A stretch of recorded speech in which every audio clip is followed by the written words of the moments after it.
I'm very honored to introduce you to Professor John Sloboda. He's an emeritus professor at the Guildhall School, where he was founder of its Institute for Social Impact Research in the Performing Arts. He was principal investigator on the AHRC-funded project Music for Social Impact, Practitioners, Context, Work, and Beliefs from 2020 to 2023. And from 2009 to 2019, he led Guildhall School's Understanding Audiences research program. He's emeritus professor at Kiel and was a staff member of the School of Psychology at Kiel from 1974 to 2008, where he was the director of its unit for the study of musical skill and development, founded in 1991. John is internationally known for his work on the psychology of music. He is a fellow of the British Psychological Society, has been president of both the psychology and general sections of the British Association for the Advancement of Science, as well as president of the European Society for Cognitive Science of Music, ESCOM. He served a 3-year term as founding president of the CIM platform, an international platform for research into the social impact of music making. He was also the recipient of the 1998 British Psychological Society's President's Award for Distinguished Contribution to Psychological Knowledge. And in 2004, he was elected to the Fellowship of the British Academy. So please join me in welcoming Professor John Sloboda. Thank you very much, Beatrice, for that kind invitation and inviting me to come and speak here. It's my first visit to Southern California. Very happy to be here, but also welcoming people online, I think, from a number of countries.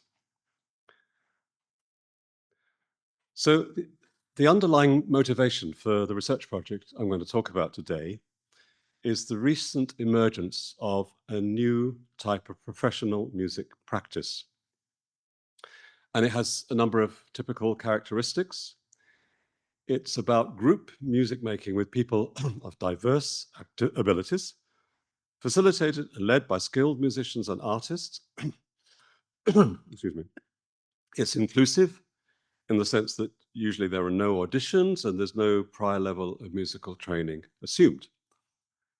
It's voluntary in that it's not part of a required curriculum. It normally doesn't take place within institutions or schools. It aims to create performances of artistic and aesthetic value, but crucially, it aims to promote explicit social, that is to say, extra musical outcomes for the participants. And it normally presents itself in this way, including to funders and sponsors, as having a social purpose.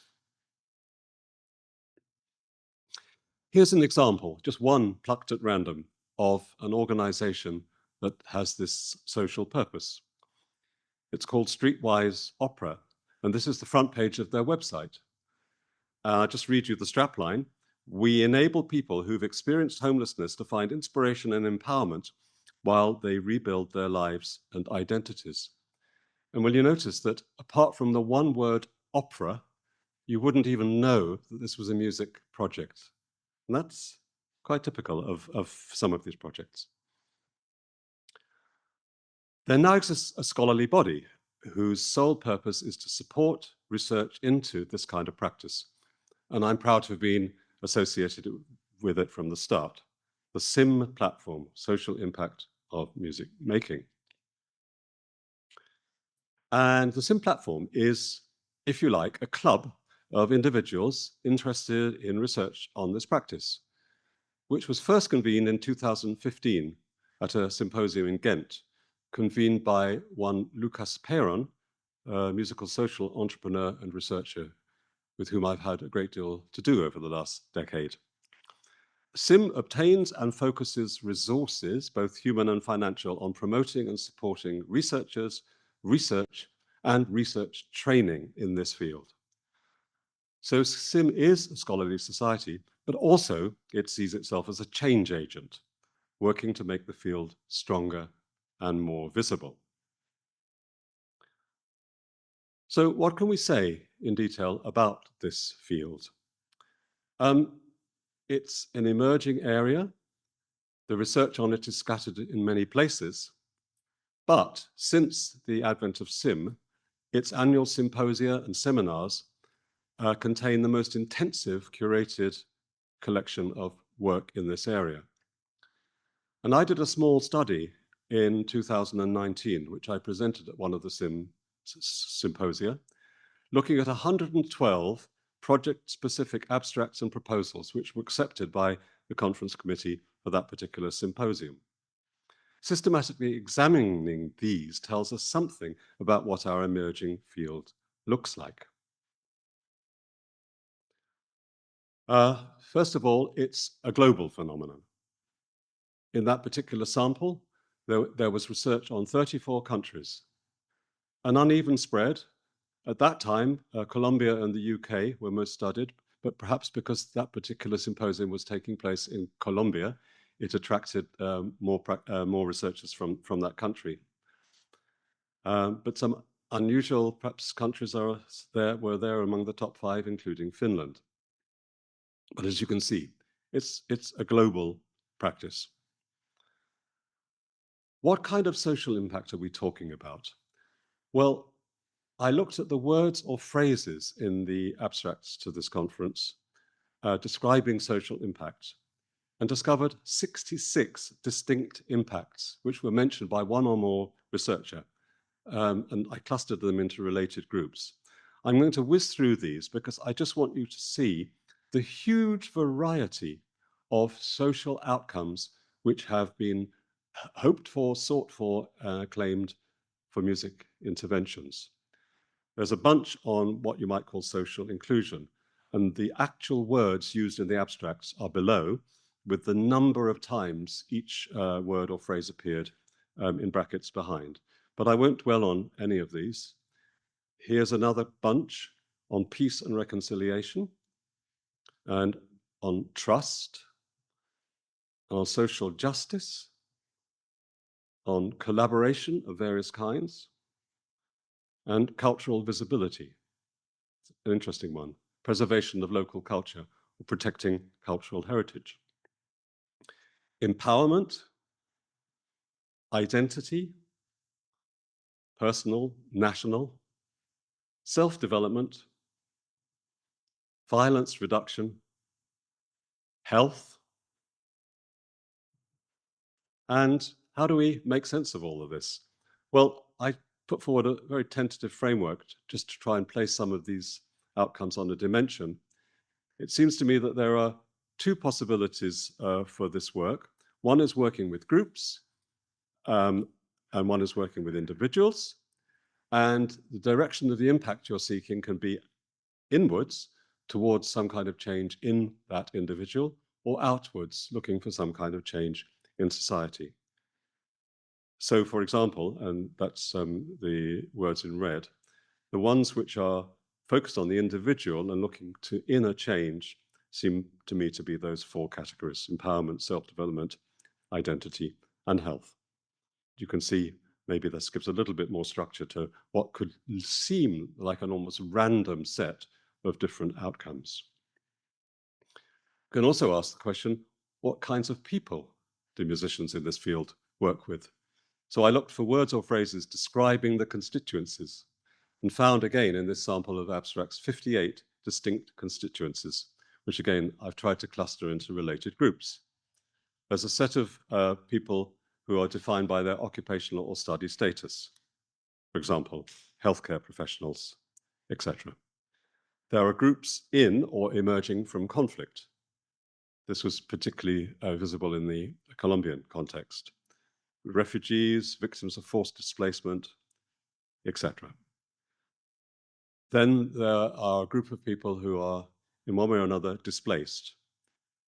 Survivors of disasters, street children, prison inmates are also, in a sense, displaced from the society. And groups defined socioeconomically. For example, low-income inner-city residents was one target group. Age-defined groups, young people, elderly people. A lot of work these days in nursing homes for elderly residents.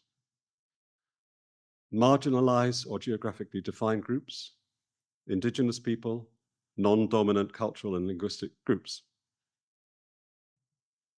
Music performance groups, and groups defined by health status. autistic people, blind people, people with dementia, and many others. So again, tentative classification. There are some groups that are defined by what they do. There are some groups which are defined by what they have suffered or experienced. And there are some groups which are defined by what or where they are. What we can say in general is that this practice does not take place in elite settings or with the rich and powerful. It's indeed mainly involving people whose access to power and agency is in some way challenged.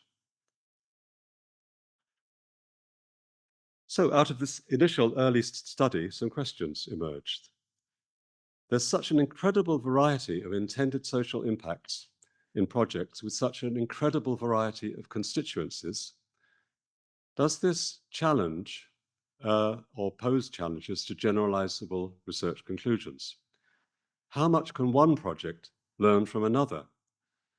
More specifically, is it possible to identify a shared professional ethos and practice which underlines all these different contexts and aims?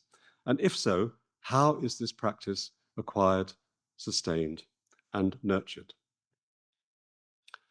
And this is how the current project came about, to try and shed some light on those questions. We took an international comparative approach with 4 countries involved: Belgium, Colombia, Finland, and the UK. We obtained co-funding from the SIM organization, which you've heard about, but also a major UK funder, the Arts and Humanities Research Council, as well as contributions in kind from Colombia and Finland. Basically, the senior investigators there gave us their time without any charge. And we were able to appoint postdoctoral researchers. Why those 4 countries? It's partly an opportunity. There were relevant senior research capacities in music higher education in each of these countries. And these countries represent different cultural contexts and stages of development in participatory music. So Colombia and the UK have a relatively advanced ecology for this kind of work. Finland is intermediate, and Belgium, by its own admission, and practitioners and researchers there, only just beginning. This is just for attribution. These are all the people who were involved, and I was very privileged to coordinate 4 co-investigators in different countries, and as it turned out, 6 postdoctoral researchers, because some of our postdocs moved on during the course of the grant, and they're all listed there, and none of this would have happened without them. Because of the geographical distances involved, it was a distributed project.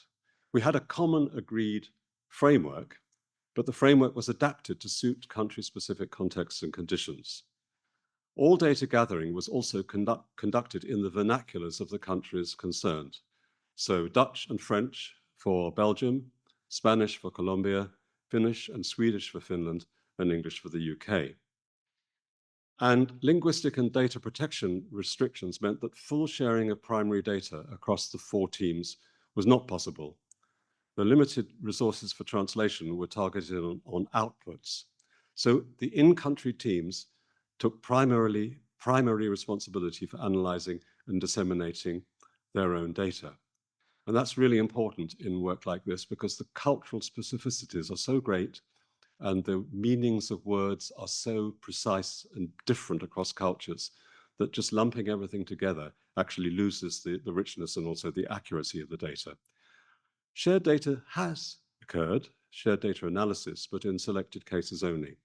Single country outputs predominate, and I would respect my fellow researchers in other countries to be the primary disseminators of those in-country results.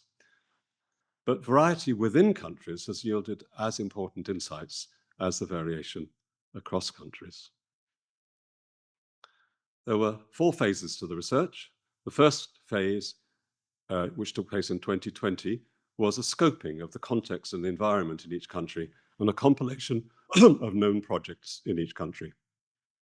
Phase B, which went into 2021, used the contacts discovered in Phase A to issue a wide call to participate in a practitioner survey. There were 631 responses, 318 of which were complete. Phase C was in-depth native language interviews with 88 volunteer survey respondents, 21 in Belgium, 23 in Colombia, 20 in Finland, and 24 in the UK. And Phase D, which is still ongoing, is analysis and dissemination. The project created such a rich resource of data that we are still mining that data for new findings. So let me dive into the data and just give you a sense of what some of this data looks like. And for the reasons stated, I'm going to concentrate primarily on the UK, which is where I'm based. We, in this primary phase, which was a document analysis phase, we looked at 104 UK websites, and we were pointed towards these by 11 expert informants very familiar with the UK scene. Our desk research discovered a great variety of projects with public-facing websites, as well as organizations that often hosted and promoted multiple projects. So what you see there is that there were 43 individual project websites and 61 organizations, very often hosting multiple projects. These projects and organizations are widely spread across the country, although they predominate in areas of high population. That might be predictable.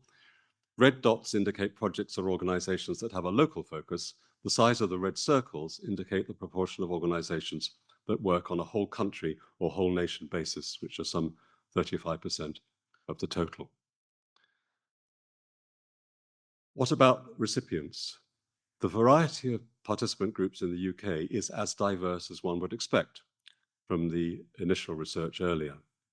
But as you can see, children and disabled are the largest groups. What about outcomes? The desired impacts show a comparable variety, and these are desired outcomes as stated on organizational websites. Huge array. Confidence and inclusivity are among the most frequently stated aims. Where does the money come from to support this work?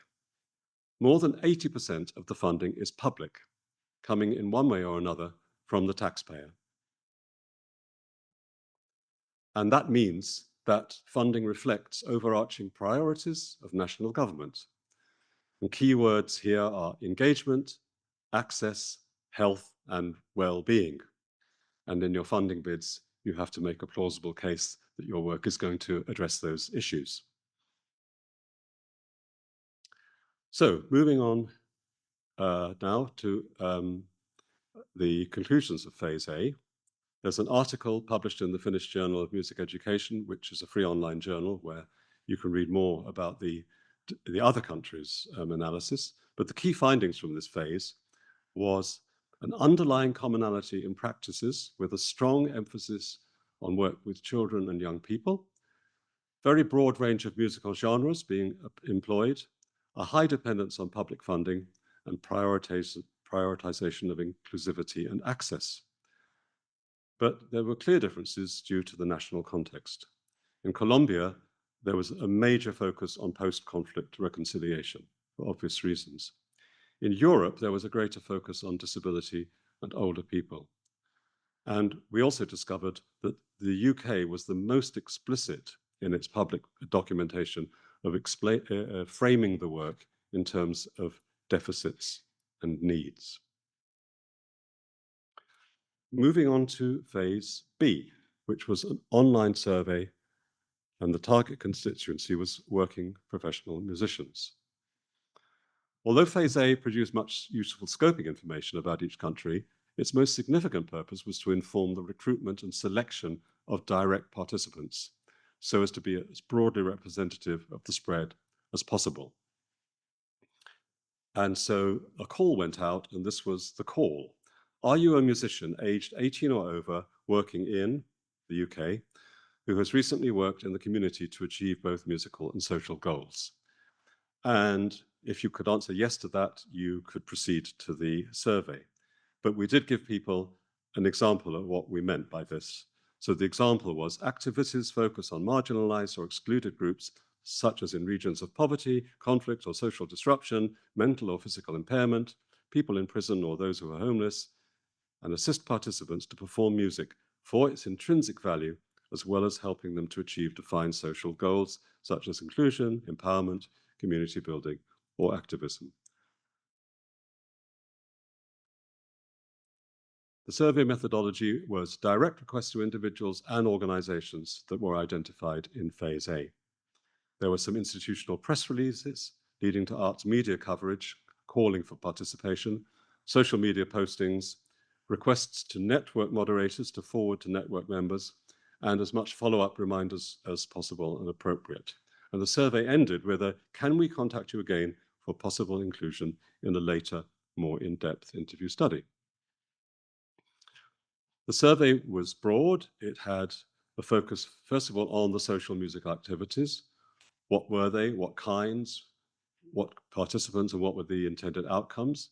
But then we moved to the musicians themselves, their background and training, their personal sense of how well equipped to carry out this type of work they felt, the education and training and preparation they had received for the work, and observations and perspectives on the work. For example, the personal importance to the musician and the value of this kind of work, and the perceived level of support given to this work by different constituencies, the obstacles experienced in this work, and finally, and I'm not going to talk about this at all, the impact of COVID-19 on the work, because sadly, within a few months of receiving the grant and sending out calls for staff, COVID hit. And the entire project had to be undertaken remotely. The researchers never met each other face to face during the entire project, which was not as intended, and we were not able to visit any actual practice, which again, we had wanted to do in the original proposal. So entirely virtual, this project, for sad but necessary reasons. Returning again to the UK to show some more of the details, the geographical spread of our respondents reflected the geographical spread of projects observed in Phase 1, with just over half working in London and the South East.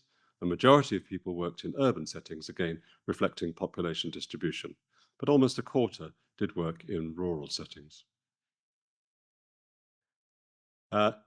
Working context. The bars here show the percentage of respondents working in differently sized organizations. The most common context was a small working group of less than 12 people. In some cases, that could be as few as 2. The pie shows job role and reveals that over a third of the respondents had to both organize and manage the work as well as deliver it.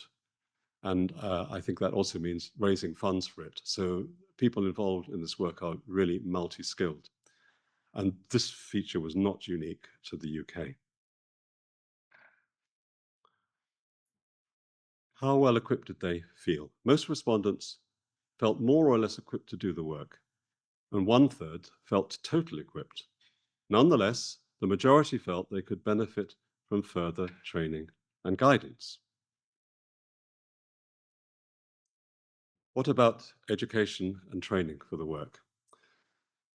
The great majority had generic music training only, with a minority having achieved substantial qualifications at master's level, which could explicitly contribute to socially engaged practice.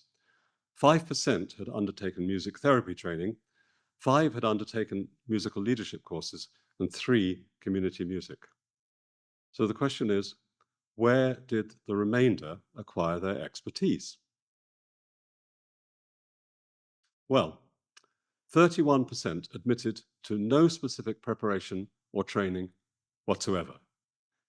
And among those who answered yes, only 30% had received organized training.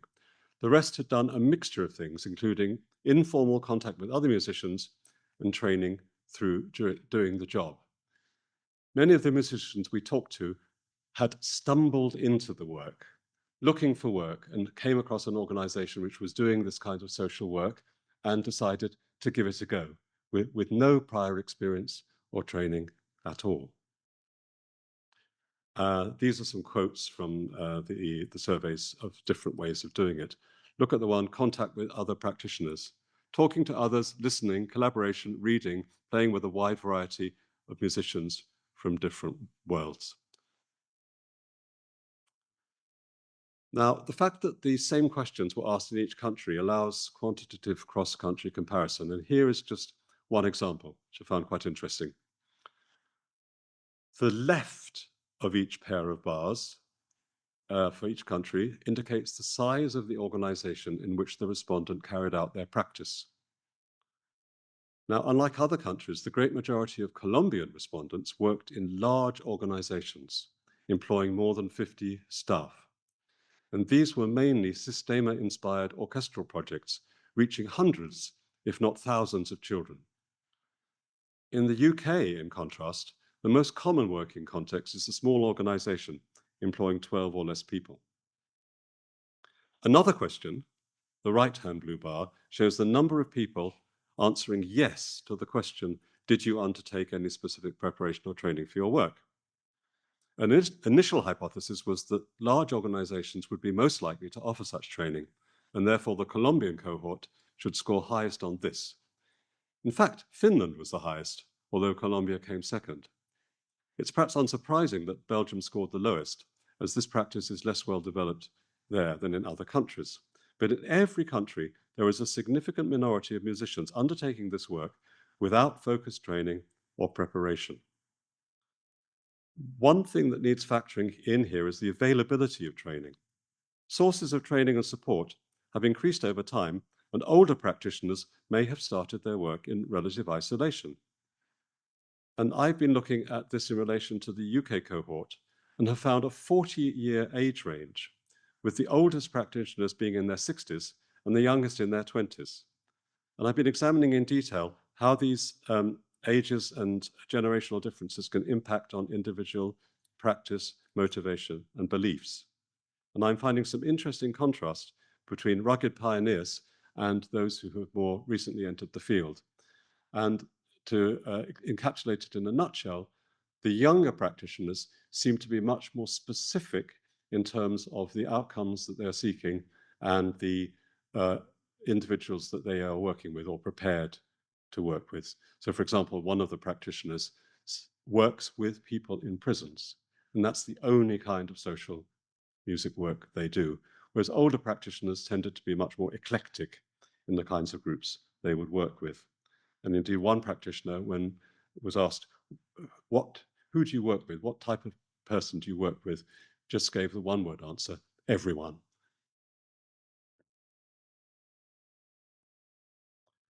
The third phase was semi-structured interviews. These interviews lasted between 1 and 2 hours, and intensive qualitative analysis is still underway. These are so rich. And the in-country analysis, as I mentioned, is primary for cultural and linguistic reasons. I'm going to give you some quotes, but they are anonymized and identified only by ID, translated into English and lightly edited for clarity. The interviews were quite comprehensive, looking at background, beliefs and motivations, critical perspectives, what a typical day in your work looks like. Evaluation, how do you assess or know that something is or is not working? Enablers and obstacles, who or what helps or hinders the work, future perspectives, and other emergent issues. And phase D, which we are now in, is, as you could imagine, the normal kind of sharing, of which this is one occasion.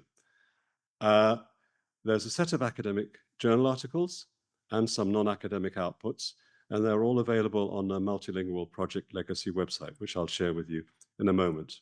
And the research outputs are in original language plus translations into English and Spanish where possible. And this is the website. So please go and visit it because there's a huge amount of material there. Just for accountability, here are the publications that have come out to date, all open access. But I'm going to focus a little bit on one of the articles, which is a comparative study done by the 4 postdoctoral researchers who were with us at the end of the project. It was first presented at the 6th Symposium in December 2022, but is now published in a more elaborate form in the International Journal of Community Music in 2025. What this study focused on was the motivation of the musicians who found themselves into this kind of work and were committed to it. And there are 3 headings here: disrupting and reclaiming musical cultures, shaping musical selves, and states that emerge in and through the practice. And I'll just read these because they're really quite carefully constructed. Disrupting and reclaiming musical cultures.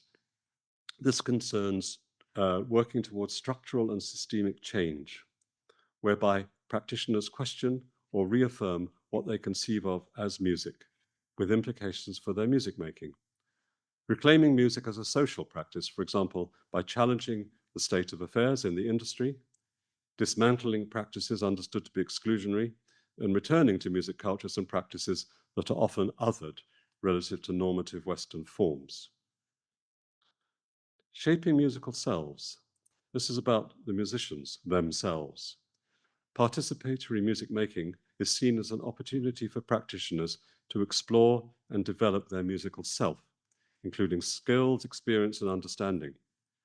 Practitioners articulated personal gains, such as learning new instruments, working in new and creative ways, developing their confidence and sensibility as musicians, opening out to the musics of others.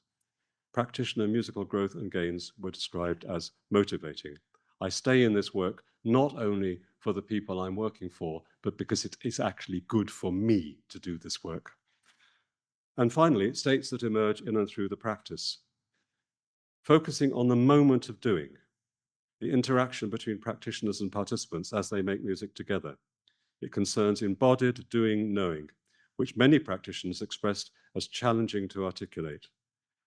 Through participatory music making, practitioners describe the emergence of visceral positive states using terms such as magic, healing, energy, and flow.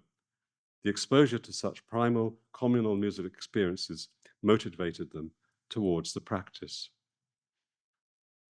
So, and now some selected quotes.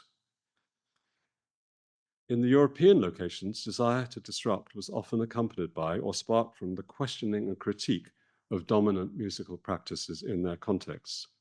So one respondent said, "I've thought a lot why the Western way, where all halls are built so that there is a clear boundary between the performers on stage and the listeners in the audience, is so strong in everything we do." Another person said, "I can still enjoy an ordinary concert, but I don't always find it socially meaningful, not anymore. Something has really changed there. I think it's important that there is a city philharmonic still playing concerts, but people look for how to involve everyone. It's less and less true for me to welcome dressed up chic white people into your hall every weekend. That's still such an elitist thing." Several practitioners explicitly linked injustices to exclusionary and elitist understandings and practices of music with the aims of their practice. So one UK practitioner said, "Everyone has a human right to be musical. What we're doing is trying to help people realize that they have the capability to be musical if that's something they wish for. And that is because many people are conditioned throughout their lives, at least in the Western world, to not feel musical or to feel extremely self-conscious about being musical." Practitioners talked about understanding music as more than a unitary art form, but rather a variety of activities that fulfill different needs and ways of being human. So one respondent said, "The power of music is much more than the notes you play. It also has to do with who you play it with, where you play it, on which instrument. It has so many layers. That's why pure music, and by that is meant European classical music, doesn't interest me. I couldn't motivate myself for that either." Someone else said, everything is pierced by music. So if a child is born, there is music. If someone dies, there is music. If they are happy because they went well in the mine or earned money, there is music. The world is surrounded by music. And finally, the Llano region is sound. I think that many ancestral or traditional cultures are sonic. The Valenteros too, the Afro, well, more than anyone, imagine that. And they're closely linked to the body. And that sonic world is a great passion for me. It is an obsession. In Colombia, in particular, reclamation went beyond people's right to make music to reclaiming cultural practices that have been lost at the expense of others. So one person said, my idea is to try and maintain and rescue those traditions that we are unfortunately losing. This beautiful tradition is not lost. You know that foreign music, external music, is invading us everywhere, and more than everything in these regions. So I believe that my goal is to try and maintain this process while I live, until my strength leaves me. For many European interviewees, part of their motivation for working in this field includes a recognition of participatory practice as a way to be creative and musically free themselves. So one person said, it enabled me to free myself from this demand for technical perfection that trapped me in, that completely locked me in as an artist and a performer.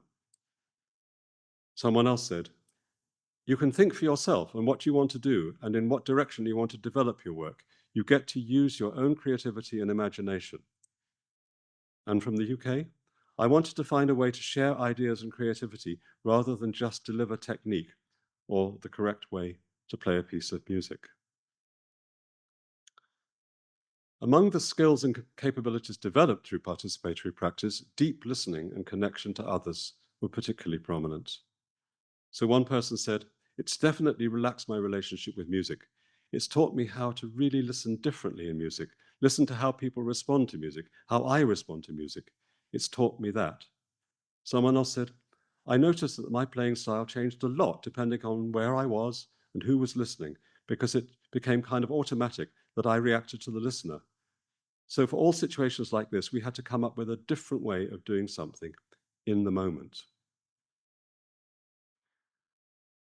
One of the things which came out of the interviews, which was perhaps not quite expected, we never used the word politics or political in any of our questions, but quite spontaneously, practitioners used that word themselves to describe their work. So we wanted to see how practitioners aligned their work with stated personal political priorities. And one way was through direct political action.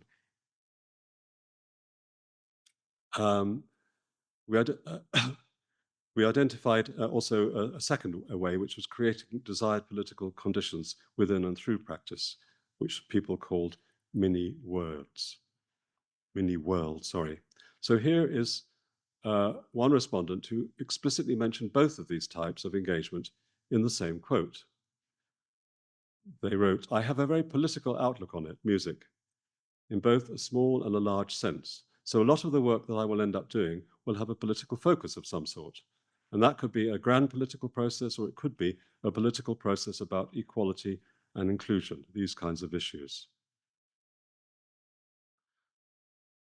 So to expand on this, we identify the first type of engagement, and one where music is being used in direct political action. One person said, writing songs on the streets with protesters, supporting friends who are protesters, being part of the protest movement under the Umbrella Revolution and various other times. And this can be coupled with the realization that music is only one tiny contribution to the wider effort. So one person said, I have so much admiration for people who work with the bureaucratic stuff, people who work in like the Citizens Advice or the Refugee Center. But you know, people who are actually really, really good at all the legal stuff, people who've become human rights lawyers. I wish I could do like them, but I just don't have the kinds of skills for that kind of thing. So being a sort of socially engaged musician is a kind of cop-out response. I still see myself as working in tandem with those people doing these other things. The second type of political engagement focuses more directly on participatory music practice as creating what practitioners have described as a mini world, where the political priorities that practitioners seek for the entire society can be exemplified or modeled, at least within the confines of the practice. And so one person said, so to set up an environment where everyone is equal and listened to and respected, which, in my humble position, is my contribution to what I imagine the world should be like. Be the change you want to see, is what another practitioner said. So, in summary, we are seeing a distinct practice which involves distinct context practices and orientations shared across widely different country contexts. And the motivations of the practitioners we spoke to are predominantly anti-elitist and inclusionary, often explicitly political. And this orientation benefits their own musicality and well-being, as well as those of the people they work with. And the training and development needs are specific, and it's quite clear not currently well catered for by standard music higher education in any of the countries studied. In London, we started the process of talking to practitioners at a day workshop attended by 100 from around the UK. We employed 2 artists who made visual minutes of the day in real time. And the resulting painting as a prize outcome, I have a copy of it hanging on my wall at home to remind me of the energies and passions for this work, which continues to exist among musicians who find their way into it.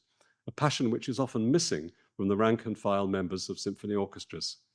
And passion is what, at the end of the day, enlivens this work and makes it relevant. Thank you very much.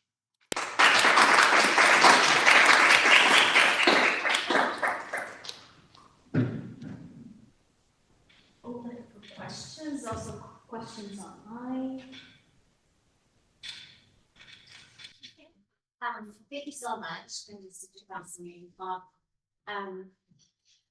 I often think about musicians who are graduating from our music school, and are we giving them the skills that they need to be engaged in activities such as this? And one of the things that Beatrice and I have been thinking and talking about of maybe implementing higher, for example, a music therapy degree or the master's program that Beatrice is working on community music. I guess my question is, given the training differences that you see, do you think in a cost benefit having those programs are necessary to engage more of these very high qualified musicians who not always have a path to an orchestra to be engaged in programs like this and to have these programs be more effective and successful? I think so. I'm a researcher. I'm not a manager or a curriculum developer in music higher education. But talking to musicians around the world and around the country, many people who are in this practice say, I so wish I had been introduced to the elements of this practice earlier in my higher education. And I know that some institutions are thinking very carefully about whether they could introduce in some way, even only in consciousness raising, every undergraduate on a music program to this opportunity for obtaining work. And there's a practical aspect of this. When funding is so insecure in many parts of the world, this kind of work sometimes can get funding when conventional work is more difficult. And it's not education. You don't have to train to be a teacher. And because some of the contexts are very specific, it is possible to become an expert in a specific area. I think the difficulty for a higher education program is precisely the difficulty I raised at the very beginning of my presentation, that there are so many different constituents, there are so many different types of social and personal need, that it's not yet clear to me whether someone who has developed working in prisons, for example, can just transfer their skills to working with elderly people with dementia. I suspect the answer is probably not. What they do take, however, is a mind frame that this work isn't about being a perfect performer. It's about really meeting the other person and creating a space where there's a give and take and the other person is enabled to do the best that they can. And that can sometimes mean, musicians that I work with sometimes say, when you go into work with a group of people, you need a plan A and a plan B and a plan C, but very often neither of those plan A's, B's or C's work when you're actually confronted with the people, and you have to come up with a new plan in the moment. And that kind of immediacy is something which I think all our practitioners both recognize as necessary and value, that it takes them off their pedestal. I don't know whether that's an answer to the question, but.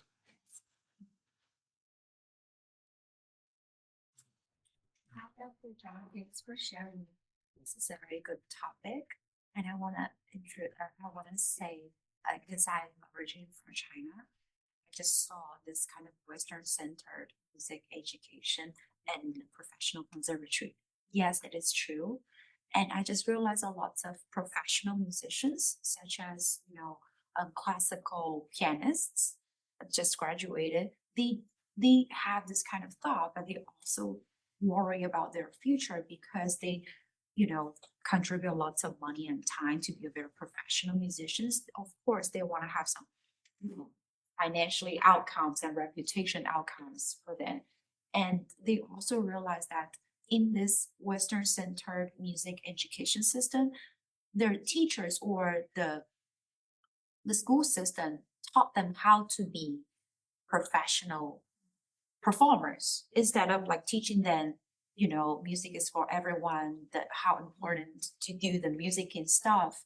And I always talk to my professional pianist friends, they worry about their social communication skills.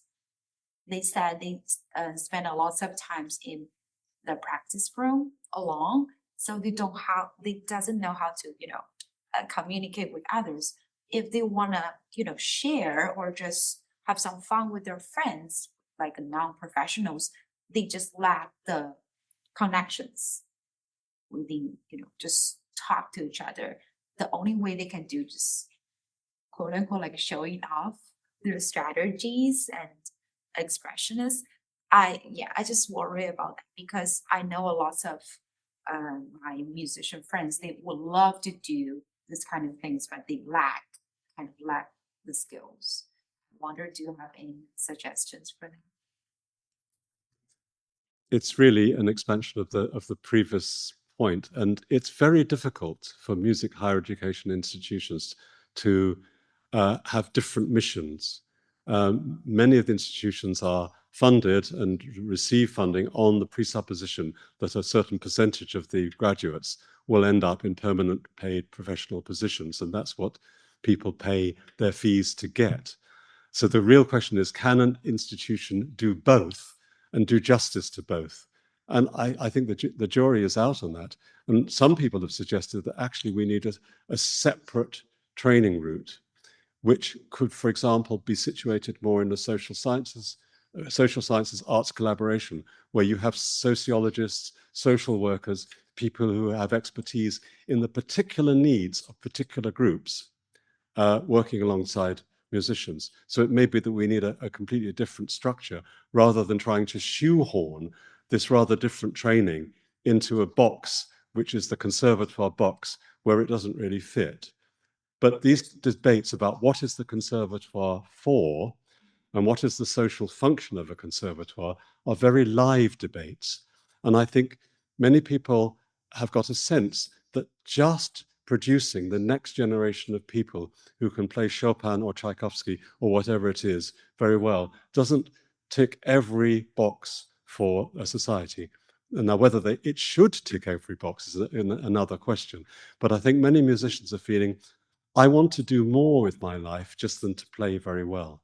I want to feel that my musicianship is contributing in some way to the improvement of society. And I think it's that motivation that somehow we as an education community have a duty to find a way to fulfill, because I think the world needs it. My question actually relates entirely to what you were just saying. I guess I was wondering if you could expand more on the individual level what you've been finding the primary motivations or incentives for people are, and if you feel that artists and musicians have this proclivity towards an interest in politics and social impact, or if that's, you know, only a portion of the population. Like, what have you noticed? The experience is that this is a minority of people who have this as a priority, but it's a growing and a vocal minority. And I don't think anybody wants to force a musician into a quotes social work position if they're not actually wanting to go there. I think it's more about opening people's minds to the possibility of this. There are several cases of musicians in our sample who said, I never found out about this kind of work until I stumbled across it, and I so wish I'd found about it earlier, because there was something just not sitting right with me about the way my career was developing. And when I saw this thing, I knew it was what I wanted. So I think it's not for everybody, but even the people who want it are not finding it very easy to get there. Doesn't that feeling grow inversely to a government's interest in stamping it out, which is where we are today in this country? I wouldn't disagree with that. A sense of wanting to make things different or make things better will be related to how you feel things are going in your society. Yeah, absolutely. It'll be interesting to see whether there are historical changes, therefore, that when a society is really up against it, more musicians turn to this kind of work. Maybe the Colombia example, to some extent, shows that. I mean, the huge growth of music social projects in Colombia has gone along with the terrible turbulence, political and otherwise, that has happened in that country over the last decades. Yeah, thank you for the talk. I'm from the computer science department, and I've taken a class to study effective computing, and there were papers by how music helps but especially disabled people, like autistic people. And while studying that, I wondered, I mean, working with musicians, instead of just taking the data and processing it and finding some kind of answers. So related to your question, I wonder if the data you have and the people you have, do you think in any way like technology, computer science, can help the goals you have? That's a great idea. And I've not heard many people talk about that, except in the particular context, because this, as I said earlier, was a project that was carried out in the pandemic. The data was gathered. And one or two of the practitioners were finding new ways of keeping their work going, primarily online and with much more technological enhancement than before. But for example, the use of computers to help people compose and create their own music is a very live area. It's one I don't know a great deal about. But it could be that musicians could work much more collaboratively with people in computer science to create tools which were truly accessible to people with various kinds of deficits and needs. So yeah, I would love to see more work of that kind happening. Thank you for suggesting it. It seems there's a question online. Someone just texted me, aren't you taking questions online? So you can look that up. Scott, do you want to ask your question? I do, and one comment on that. We have a student who is currently in Brazil on a Fulbright who's doing exactly this, working, a classical guitarist who's working with kids and coding and gaming to try to find ways of making these associations, and it's a fascinating area. It's completely emerging. But the question that I have is, at the very top of the presentation, you use the word intervention. And in applied musicology, applied ethnomusicology, that generally means one thing. I have a feeling in psychology it means something utterly different. And I'm curious, thinking to the beginning of this presentation and ideas of art this funding and the impact that that's making versus the individual musicians' personal wants and needs to go out and do interventions, where do you see the biggest impact lying in this idea of intervention through governmental, public and private funding, or actually through the morals and personal drives of musicians themselves? A great question, and I don't know whether I have a data-informed answer to that question. But from personal experience, in terms of making things happen which people are drawn to and are sustainable, you normally always find a charismatic individual at the heart of that, who is the person who can weave the story that can persuade legislators and so on to devote funds to it. So I don't think government funding is proactive. In a sense, government funding is reactive to what people press the government to do. So I guess my vote would be, let's create more of these passionate, inspired, able musicians to go and knock on doors and get the funding. I think the question ranges online. Do you think the lack of leadership training tends to hinder the work of the community music groups that you saw in your study? Do you think that lack of training makes it hard for them to look at their groups more holistically and cause them to narrow in on their own personal goals? I'm afraid I really don't know, because that requires a kind of more probing approach to the interviews. We interview all these people for like 1 hour, sometimes 1.5 hours, and the follow-ups would have been, I think, needed to look at that, and drilling down into individual projects and how individual projects actually, the dynamics of them. So I think it's a different study, a very worthwhile study, but not one that I think our particular project could shed much light on. As I say, what we were trying to do was get a global picture of how prevalent this practice is across the world and what kind of musicians are in those projects, which really meant skimming the surface of any one individual project or process within a particular location. So I'm kind of copying out of that question, but it's a really good question. I think we have time for one more question or comment, if we have them. Well, thank you so much, John, for coming.